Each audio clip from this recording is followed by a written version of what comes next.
Welcome, everyone. Today, we're unpacking an absolutely fascinating 18th century medical document. We'll be looking at it in its original English, right alongside Korean translations, to really get a front row seat to the early roots of observational science. Let's just jump right in and explore the secrets hidden in this text from 1792. Okay, let's dive into this. Picture the 18th century. This is way before modern medicine, a time when diseases literally swept through communities like wildfire. And right in the middle of all this danger, we have a central mystery. How does a mother intimately nurse a sick, highly contagious child without getting violently ill herself? Honestly, it defies all logic, but that is exactly the puzzle we're going to solve today. Section 1. A Mother's Mysterious Immunity. The Incident of 1792.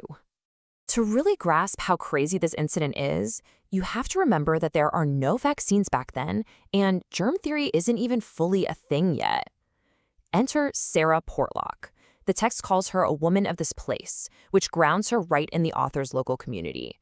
Well, in 1792, her child accidentally catches smallpox, and that was one of history's most feared diseases. But Sarah steps right up to nurse her child, directly exposing herself to the infection. The expected outcome here? It was practically a guarantee, a deadly or at the very least a severely debilitating infection for the mother. But the text explicitly states no indisposition ensued. She didn't get sick at all, not even a mild fever. I mean, escaping a highly contagious outbreak while being in direct physical contact with it was essentially considered biologically impossible. So how on earth did she pull this off? Let's move on and see how this builds in Section 2. The 27-year-old clue, a look back. To solve this mystery, the author of our document realizes they have to look back, way back, 27 years. That is a massive chunk of time we have to rewind just to find our answer. The origin of her shield against smallpox stretches back nearly 3 decades, long before her child was even born. So 27 years prior, while working as a servant in a farmer's neighborhood, Sarah actually caught a different disease. Then we have this massive 27-year gap where she just lives her life. Fast forward to 1792, and she's safely nursing her infected child. The document explicitly notes that she personally felt secure from smallpox specifically because of that localized event that happened nearly 30 years earlier. What's really interesting about this detail is the identity of that earlier infection, cowpox. It's an animal-based disease she picked up working in agriculture.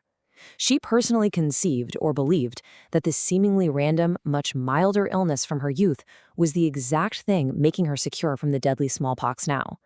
Think about that.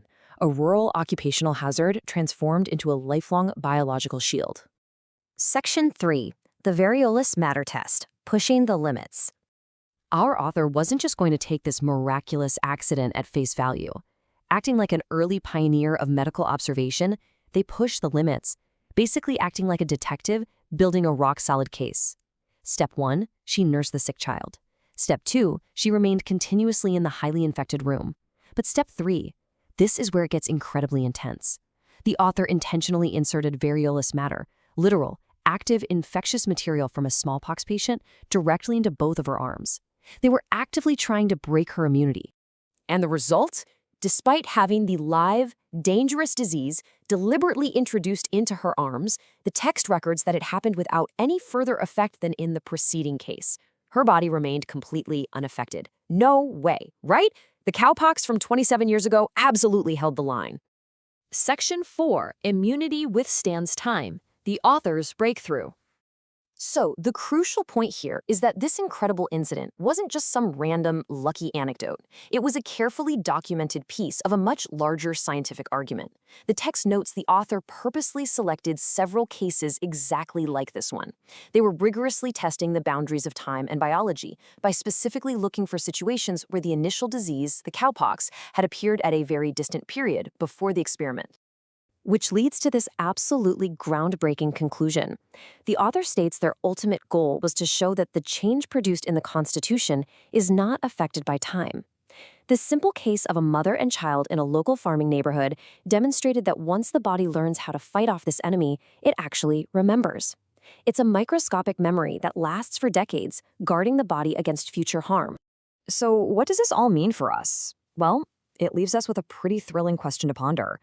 If a 27-year-old clue from a servant on a farm could fundamentally prove that human immunity has a memory, a concept that literally became the foundation for all modern vaccines, what other incredible medical mysteries and scientific breakthroughs are just waiting to be uncovered in the observational records of the past?